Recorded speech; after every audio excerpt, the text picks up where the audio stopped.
사랑하는 성도 여러분, 우리가 하나님께 순종한다는 것이 무엇입니까? 여러분, 순종한다는 것은 우리도 우리 아이들에게 이렇게 이렇게 해라라고 우리가 이야기하면 우리 아이들이 예, 알겠습니다라고 할 수 있죠. 그러나 순종이라는 것은 단지 예, 알겠습니다라고 말하는 것, 그것은 순종은 아닙니다. 진정한 순종이라는 것은 전심, 즉 온 마음으로 하는 것. 그러니까 마음이 담겨져 있어야 그것을 순종이라고 이야기합니다. 그런데 우리는 많은 경우에 우리의 순종은 절반일 때가 있습니다. 그리고 나머지 절반은 내 생각과 또 계산으로 남겨두는 그러한 때가 우리 가운데 있죠. 오늘 본문에 등장하는 아마샤 왕이 바로 그러하였습니다. 그는 하나님을 믿는다고 말했고, 그리고 또 그의 삶은 어느 정도 겉으로 보여질 때는 신앙인의 모습으로 보여졌습니다. 그러나 그의 순종은 언제나 절반이었습니다. 겉으로는 경건에 속하지만 속으로 또 반쪽으로는 자신의 계산과 철저히 자기의 생각 속에 그렇게 행동했던 사람이었습니다. 하나님은 그러한 절반의 순종을 기뻐하지 않으십니다. 오늘 본문은 우리에게 이렇게 말하고 있는 것 같습니다. 너의 마음은 온전히 여호와께 있는가? 그러니까 우리의 순종이 하나님 앞에 온전한 순종인가라고 하는 것을 우리에게 묻고 있는 거죠. 오늘 이 말씀이 우리의 신앙에 우리의 삶을 비추어 주는 주님의 말씀 거울이 되기를 간절히 바랍니다. 우리 1절에 보면 1절을 보겠습니다. 아마샤가 왕위에 오를 때에 나이가 25세라 예루살렘에서 29년 동안 다스리니라. 그의 어머니 이름은 여호와따니요 예루살렘 사람이더라. 25세의 왕이 되어 29년 동안 다스렸다라고 기록합니다. 그런데 그는 2절에 보십시오. 예루살렘에서 통치하면서 아마샤가 여호와께서 보시기에 정직하게 행하기는 하였으나, 여호와께 보시기에 정직하게 행하기는 하였으나, 그 다음 뭐라고 되어 있습니까? 온전한 마음으로 행하지는 아니하였다라고 이야기합니다. 여러분, 여기서의 핵심은 무엇이냐? 바로 온전한 마음으로 하지 아니하였다라는 것입니다. 온전하다라고 하는 이 말은 샬렘입니다. 우리가 잘 아는 이 여기에서 바로 샬롬이라고 하는 말이 나왔죠. 즉 이 샬렘은 온전하다, 완전하다는 뜻으로서 전심으로, 그러니까 온전한 마음으로, 온 100%의 마음으로 하나님을 향하는 그러한 태도를 바로 이 샬렘이라고 하는 단어는 이야기하고 있습니다. 그러니까 아마샤는 겉으로 보기에, 그리고 사람들이 보기에, 또 사람들이 바라볼 때에 하나님을 향해 외형적으로 순종의 모습을 보였다는 거죠. 옳은 일을 하였다는 것입니다. 그러나 그의 마음은 어떠하였다고요? 온전한 마음으로 하지 않았다. 여러분, 이 마음의 영역은 우리는 잘 알지 못합니다. 물론 우리의 얼굴이나 우리의 행동으로 인해서 하여금 우리의 마음이 많은 경우에 드러나긴 합니다. 그러나 그것도 우리는 온전히 알 수 없죠. 그러나 누구는 아십니까? 하나님은 아시죠. 하나님은 그 마음이 온전한 마음인지 온전한 마음이 아닌지를 주님은 아십니다. 3절을 보십시오. 그는 왕위에 오른 뒤에 3절에 보면 그의 나라가 굳게 섬에 그의 부왕을 죽인 신하들을 죽였으나, 여러분, 부왕 즉 요아스를 죽인 신하들을 처형했습니다. 그러나 4절에 보면 그들의 자녀들은 죽이지 아니하였으니 이는 모세의 율법책에 기록된 대로 함이라. 곧 여호와께서 명령하여 이르시기를 자녀로 말미암아 아버지를 죽이지 말 것이요 아버지로 말미암아 자녀를 죽이지 말 것이라. 오직 각 사람은 자기의 죄로 말미암아 죽을 것이니라 하였더라. 이렇게 분명히 보여질 때에는 하나님의 말씀을 따르는 것처럼 보였습니다. 그러나 그것이 하나님의 말씀, 하나님 때문이 아니라 그에게 있어서는 그의 마음의 이 동기는 정치적인 동기였던 거예요. 그러니까 정치적으로 그렇게 하는 것이 본인에게 유익했기에 그렇게 하였던 것들을 이 하나님은 알고 계셨던 것입니다. 그러니까 우리가 신앙생활을 하면서도 우리는 충분히 하나님의 뜻을 이야기할 수 있습니다. 우리의 말로, 우리의 입술로 그렇게 언급할 수 있죠. 그러나 중요한 것은 우리의 마음입니다. 우리의 마음에 맞는 것만을 우리가 하나님 앞에 순종한다면 그것은 온전한 순종이 될 수 없죠. 순종이라는 것은 때로는 내 생각과 다를지라도, 내 마음과 다를지라도 하나님의 마음에 내 마음을 맞추는 것, 그것이 바로 순종인 것입니다. 그러니까 우리가 겉으로는 순종의 모습처럼 보여지지만 그러나 여전히 내 기준으로 판단하여서 내 반만의 마음은 여전히 내 생각과 내 기준을 가지고 그렇게 우리가 어쩔 수 없는 순종을 하고 있는 것은 아닌지, 우리가 절반의 순종이 아니라 온전한 마음으로 순종하는 우리의 삶이 되기를 간절히 바랍니다. 5절부터 5절 이하에서 10절까지는 이 아마사가 전쟁을 준비하는 그러한 장면이 등장합니다. 5절을 보십시오. 아마사가 유다 사람들을 모으고 그 여러 족속을 따라 전부장들과 백부장들을 세우되 유다와 베냐민을 함께 그리하고 20세 이상으로 계수하여 창과 방패를 잡고 능히 전장에 나갈 만한 자 30만 명을 얻고 6절 또 은백 달란트로 이스라엘 나라에서 큰 용사 10만을 고용하였더니 그가 유다의 젊은이 30만 명을 군대로 조직하고 그런데 거기에 만족하지 않고 이스라엘에서 용병 10만 명을 데리고 옵니다. 그리고 그들을 은 100에 고용하죠. 은 100달란트라고 하는 돈은 사실 적은 돈은 아닙니다. 막대한 금액이죠. 그만큼 그가 얼마나 숫자와 눈에 보이는 전력에 신뢰함과 집착함이 있었는지를 우리는 보게 됩니다. 하지만 이 7절을 보십시오. 하나님이 어떻게 하십니까? 어떤 하나님의 사람이 아마샤에게 나와서 이르되 왕이여 이스라엘 군대를 왕과 함께 가게 하지 마옵소서. 여호와께서는 이스라엘 곧 온 에브라임 자손과 함께 하지 아니하시나니. 여러분 어떠한 이야기입니까? 지금 가지 말라는 거예요. 이스라엘 백성과 가지 말라는 것입니다. 그 10만 명의 돈으로 주고 산 용병들과 함께 가지 말라고 이야기하고 있는 것입니다. 여러분 여기서 우리는 중요한 한 가지를 기억하게 되죠. 하나님이 함께하지 않는 동맹은 아무 소용이 없다는 것입니다. 이 아마샤가 여러분 이야기를 들었을 때 어땠을까요? 예상에 빛나지 않게 9절에 이렇게 이야기합니다. 아마샤가 하나님의 사람에게 이르되 내가 100달란트를 이스라엘 군대에게 주었으니 어찌할까? 무슨 말입니까? 내가 지금 치른 100달란트가 아까운 거죠.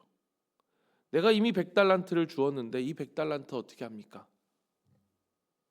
하나님의 사람의 대답은 간단합니다. 9절의 하반절 그 다음 말씀 뭐라고 이야기합니까?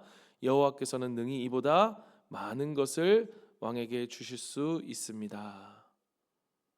사랑하는 여러분, 저는 오늘 이 말씀이 우리의 신앙의 본질을 드러낸다고 봅니다.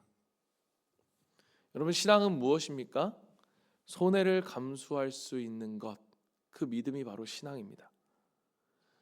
여러분 우리가 예를 들어서 그냥 우리가 쉽게 예를 들어 보면 우리가 뭐 여행을 갑니다. 여행을 가려고 계획을 다 짜놨어요. 그런데 중요한 교회 일정이 잡힙니다. 1년 전에 이 계획은 짜놨고 중요한 교회 일정이 잡힙니다. 그리고 이 계획은 때로는 내가 꼭 해야만 하는 일이다.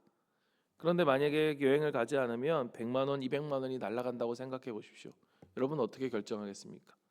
여러분의 목원들에게 어떻게 결정하라고 하겠습니까? 먼저 계획을 짜놨으니까 여행을 가라라고 말할 수도 있겠고 100만 원은 어떻게, 200만 원은 어떻게, 너무너무 아깝잖아, 가야지 라고 말할 수도 있을 것입니다. 뭐 어쩌면 가는 게 맞을 수도 있습니다. 무조건 취소하고 아직 가지 않는 게 정답이다라고 저는 말하고 싶지는 않습니다. 그러나 우리가 생명의 삶에서 배웠듯 하나님이 우리에게 주시는 마음이 가지 말라라고 하는 말씀이라면 우리는 어떻게 해야 됩니까? 손해볼지언정 순종할 수 있는 믿음이 우리에게 있느냐. 여러분 신앙은, 믿음은 우리에게 항상 손해를 요구합니다. 이 손해는 다른 말로 말하면 우리에게 무엇입니까? 희생이죠. 그것이 우리의 시간, 때로는 우리의 물질, 또 때로는 우리의 삶의 많은 것들, 우리가 정말로 중요하다고 여겨지는 붙잡고 있는 그것들을 우리에게 내려놓을 것을 요구하기도 한다는 것입니다. 여러분, 우리가 계산과 손익을 따지며 우리가 순종할까 순종하지 않을까를 계산한다면 여러분, 우리가 그것은 온전한 순종이라고 말할 수 없습니다. 그러나 여러분, 놀라운 은혜가 무엇입니까? 오늘 하나님의 사람이 뭐라고 이야기합니까? 여호와께서는 능히 이보다 많은 것을 왕에게 주실 수 있습니다. 그 모든 손해를 갚고도 남을 하나님의 은혜를 우리는 실제로 믿는가? 여러분, 우리가 100만 원을 손해 볼 수 있고요. 아니, 그 이상의 것들을 손해 볼 수 있지만 그러나 그것보다 더 많은 것을 주실 수 있는 하나님을 우리가 믿을 수 있는가?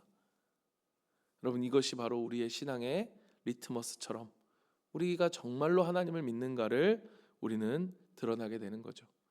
어떠한 부분에서 보면 11조도 마찬가지입니다. 11조는 우리의 신앙의 리트머스와 같다라는 생각이 듭니다. 왜냐?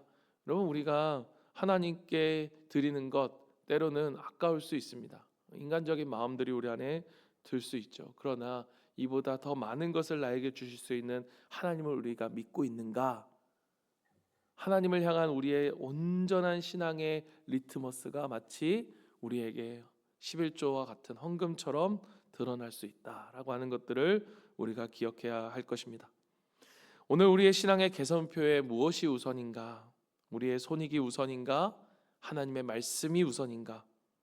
순종은 손해처럼 보이지만 여러분, 결코 순종은 손해이지 않습니다. 순종해서 손해봤다? 여러분, 한번 갖고 와 보십시오. 순종해서 손해보는 것, 그렇다면 여러분 하나님 안 믿으셔도 됩니다. 순종해서 손해보는 경우는 없습니다. 우리에게 영원한 생명을 주시는 하나님, 우리에게 가장 좋은 것을 주시는 그 하나님을 우리가 믿기에 하나님은 우리에게 늘 항상 더 좋은 것으로, 더 큰 것으로 주시는 하나님이시라는 사실을 저와 여러분이 믿기를 간절히 바랍니다. 마지막 10절부터 13절 말씀을 보십시오. 아마샤는 결국 그 말을 듣고 어떻게 합니까? 10절에 보십시오. 아마샤가 이에 에브라임에서 자기에게 온 군대를 나누어 그들의 고향으로 돌아가게 하였더니 그 무리가 유다 사람에게 심히 노하여 분연히 고향으로 돌아갔더라. 이스라엘 용병을 돌려보냅니다. 그는 손해를 감수하고 하나님의 말씀에 순종해요. 그 순간까지는 참 좋아요. 그러나 13절 보십시오.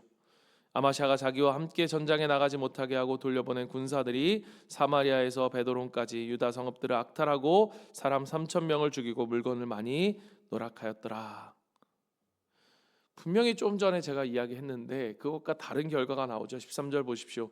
돌려보냄을 당한 이스라엘 군대들이 분노하여 유다 성읍들을 침략하고 사람들을 죽이고 전리품을 약탈합니다. 하나님께 순종했는데 즉각적인 보상이 아니라 어떻게 합니까? 손해와 아픔이 따랐죠. 여러분, 이것이 우리에게 사실 온전한 순종을 하지 못하게 하는 우리에게 유혹이 되고 두려움이 됩니다. 여러분, 순종의 현실인 거예요. 순종의 길에는 때로는 고난이 따릅니다. 그러나 여러분, 이 순종의 결단을 통해 하나님은 우리의 믿음을 세우십니다. 여러분, 14절 이하의 말씀이 그것을 보여주는데요. 내일 우리 장로님께서 잘 전해주실 건데 그 전쟁에서 이 아마샤가 승리를 합니다. 여러분, 당장의 눈에 손해가 보여지지만 그러나 결국은 하나님께서 더 큰 것으로 그에게 승리케 하시는 하나님을 우리는 14절 이하에서 마주하게 되죠. 순종을 통해서 그가 순종하였을 때 하나님은 그와 함께 하셨습니다. 비록 당장의 눈앞에 손해가 있지만 그 순종이 결국 하나님의 은혜를 불러왔던 것입니다. 사랑하는 성도 여러분, 하나님은 순종하는 자의 손해를 결코 외면하지 않으십니다. 당장에 우리 눈앞에 있는 불이익 때문에 여러분, 우리가 온전한 마음으로 순종하는 것을 주저하지 않는 저와 여러분이 되길 바랍니다. 하나님은 이보다 더 많게 하실 수 있는 분이시다라는 것 사실을 여러분 기억하십시오. 말씀을 마칩니다. 여러분, 우리가 절반의 순종을 넘어서 온전한 마음으로 순종할 수 있기를 바랍니다. 오늘 아마샤는 자신의 삶을 통해서 오늘 우리에게 이렇게 말하고 있는 것 같습니다. 절반의 순종은 불순종이다. 겉으로는 옳은 일을 할 수 있지만 마음이 온전히 하나님께 있지 않으면 여러분 하나님은 그것을 기뻐하지 않으십니다. 온전한 순종이라는 것은 계산을 넘어서는 믿음입니다. 하나님이 말씀하셨다면 결과는 하나님께 맡기고 한 걸음을 내딛는 것이 믿음입니다. 오늘 말씀을 통해서 우리에게 주신 말씀이 있다면 오늘 이 말씀이 오늘 여러분 저는 다 모릅니다. 여러분의 삶에 어떻게 들려지는 하나님의 말씀으로 들려질지 모르겠지만 하나님이 이 말씀을 나에게 주셨다라고 했었을 때 그 말씀을 딱 붙들고 믿음으로 한 걸음을 내딛고 온전한 순종으로 주님 내가 나아갑니다. 내가 비록 손해볼지언정 주님 원하신다면 주님 내가 순종하겠습니다. 우리의 삶 속에서 하나님의 말씀을 따라 순종할 수 있는 용기, 그 담대함을 계산 없이 나아갈 수 있는 그 담대함을 하나님이 우리에게 주시기를 간절히 바랍니다. 우리 이 시간 같이 한번 기도하며 나아가겠습니다. 기도할 때 우리 세 가지 오늘 말씀을 붙들고 기도합니다. 온전한 마음으로 내 안에 계산과 타협을 버리고 전심으로 주님을 따르게 하소서. 온전한 그 마음의 순종을 위해서 우리가 기도하고요. 믿음의 결단을 위해서 기도합니다. 손해를 감수할지언정 말씀에 순종하는 담대함을 달라고. 그리고 그 믿음은 무엇으로부터 옵니까? 하나님을 신뢰함으로부터 오죠. 내가 손해보는 것보다 더 큰 것으로 채우실 하나님을 온전히 신뢰하며 그분을 믿고 따르는 우리의 삶이 되게 해달라고 우리 이 시간 간절히 기도하고요. 오늘부터 있을 목회자 컨퍼런스를 위해서 기도해 주십시오. 저와 또 아내와 우리 강전사님이 함께 가게 됩니다. 가서 또 새로운 삶 공부를 배우고 또 거기서 많은 분들과 함께 기도하며 또 강의를 들으며 교제하며 또 나누게 될 텐데 하나님 아버지 정말 그곳에서 잘 배우게 하시고 또 겸손한 마음으로 배우게 하시고 건강하게 하나님 좋은 컨디션으로 많은 분들과 또 교제함을 통해서 유익을 얻고 기쁨을 얻고 하나님 주님의 마음을 알아가는 귀한 시간이 되게 해달라고 오고 가는 여정들 위해서 여러분 기도해 주시길 바랍니다. 그리고 우리 수요 기도회를 위해서 기도합니다. 우리 수요 기도회를 통해서 하나님 우리 교회가 정말 함께 모여서 기도하는 일에 게으르지 않고 정말 온전히 순종하고 내 계산 이렇고 저렇고 안 되는 것들의 계산이 아니라 하나님이 말씀하시면 주님 내가 순종합니다. 하나님을 신뢰하는 마음으로 정말로 나와 함께 기도할 수 있는 그러한 기도회가 되고 우리 성도들의 삶이 될 수 있도록 해달라고 우리 수요 기도회를 위해서도 기도하고 우리 자녀들과 그리고 우리 각자의 기도 제목들 특별히 환우들을 위해 우리 함께 기도하며 우리 시간 주님 앞에 나아갑니다. 기도하겠습니다.